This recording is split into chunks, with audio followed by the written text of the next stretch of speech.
Так, ребят, ну один из 10 электрических G-Wagon'ов.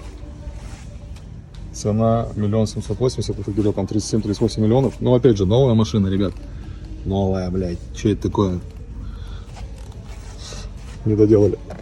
И вот, самое интересное, это заряд, кстати, как 0,9, по-моему. Что-то похожее.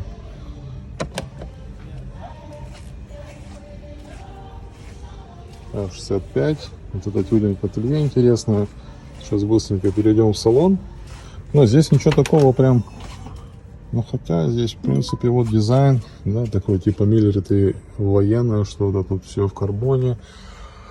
Вот так это все, в принципе, интересно, по-богатому выглядит. Кожаный салон, ой, точнее потолок. Ну, тоже так смотришь, здесь есть моменты. Люстрочка. Но все равно круто. Круто и дорого.